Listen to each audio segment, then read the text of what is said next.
Halo teman-teman semua, kenalin aku Damelia and welcome to my YouTube channel Cerdas Bersama Damelia. Channel allocation atau alokasi kanal itu kan ada dua. Ada yang statis, ya, ada yang dinamis. Sekarang kita akan bahas dulu yang statis. Nah, contoh dari alokasi kanal yang statis itu ada banyak. Salah satunya ialah FDM yang paling lama digunakan. Jadi, FDM atau Frequency Division Multiplexing ialah teknik dalam alokasi kanal di mana dia akan membagi-bagi kanalnya berdasarkan atas frekuensinya.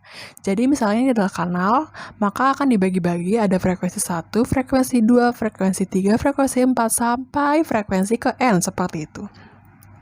Alokasi kanal yang statis, dia mempunyai sifat. Yang pertama, setiap user dalam alokasi kanal ini akan mendapatkan frekuensi yang berbeda. Artinya, karena dia berbeda, frekuensi satu dengan frekuensi yang lainnya tidak akan sama gitu ya. Nah, mengapa sih setiap user dikasih frekuensi yang berbeda? Supaya tidak terjadi interferensi. Biasanya kalau frekuensinya ini saling berdekatan nilainya, dia akan terjadi interferensi ya. Nah, supaya nggak terjadi, maka dikasihlah berbeda. Terus dia juga dikasih sebuah guard band di sini-sini. Yang warna-warna biru ini ceritanya guard band, oke? Nah, tetapi kalau misalnya usernya dikasih frekuensi berbeda, akibatnya ialah bandwidth-nya itu akan boros gitu ya. Frekuensinya akan boros. Nah, maka dari itu dia akan efisien kalau usernya itu sedikit, tetapi dia nggak akan efektif kalau usernya itu tambah banyak. Sedangkan implementasinya usernya akan terus bertambah ya kan? Nah, karena kebutuhan frekuensinya akan terus bertambah juga gitu kan. Nah, terus sifat yang keempat ialah simple. Artinya kalau ada user baru, tinggal kasih aja frekuensi baru gitu. Terus, kalau trafiknya itu tinggi, ya, atau beban traffic atau sisi usernya tinggi, maka dia akan membutuhkan alokasi kanal yang lebih besar. Tetapi kenyataannya ialah apa? Kanal kita terbatas, ya kan? Nah, karena sifatnya itu statis. Oke, kita membahas tentang pembagian ini dulu ya. Pembagian frekuensi sama bandwidth berdasarkan pembagian dari Kominfo di Indonesia. Kayak misalnya jaringan 2G, 3G, 4G, sama 5G, dia kan dibagi berdasarkan frekuensi-frekuensi ini, ya, yang telah diatur. Nah, dia juga mempunyai bandwidth seperti ini. Misalnya di jaringan 5G, dengan bandwidth sebesar 500 MHz, nah, dia akan dibagi-bagi ke semua operator. Sedangkan satu operator itu minimal membutuhkan 60 MHz. Jadi, 500 MHz ini akan dibagi-bagi. Jadi ini adalah punya Indosat gitu, terus di sini punya XL, di sini punya Smartfren, di sini punya Telkomsel, dibagi-bagi. Tetapi apa?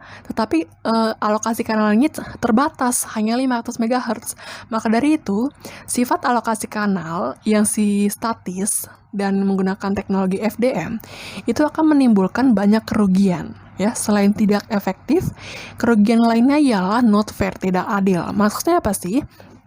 Operator yang di atas ini itu kan nggak semuanya mempunyai user banyak gitu kan. Ada usernya yang hanya sedikit, ada juga usernya sangat-sangat banget sangat banyak, sehingga operator tersebut sangat sibuk gitu ya. Nah, misalnya yang kuning-kuning ini adalah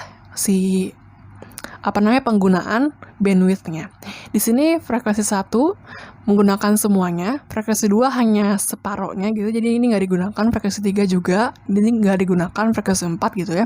Nah, frekuensi yang kosong ini nggak akan bisa digunakan untuk menampung frekuensi atau operator yang membutuhkan bandwidth yang lebih besar lagi, karena sifatnya statis gitu ya. Jadi pengguna-pengguna yang idle atau yang kosong-kosong ini tidak bisa membagi bandwidthnya ke pengguna yang sibuk gitu ya. Nah, kalau kalian masih lupa apa sih idle, jadi kondisi kanal itu ada 3 ya. Yang pertama ada namanya in use. Ya, in use artinya dipakai seperti ini, yang warna-warna kuning atau warna-warna hijau ini. Yang kedua ada yang namanya idle atau siap itu ditempati. Misalnya user 1 sama user 2 pengen menempati idle gitu ya. Nah, kalau misalnya si user 1 sama user 2 pengen menempati sebuah bandwidth, tetapi pada waktu yang bersamaan, maka akan terjadi yang namanya ledakan gitu ya. Jadi ini adalah sebuah ledakan atau dinamakan dengan collision. Jadi collision ini menyebabkan kanalnya rusak.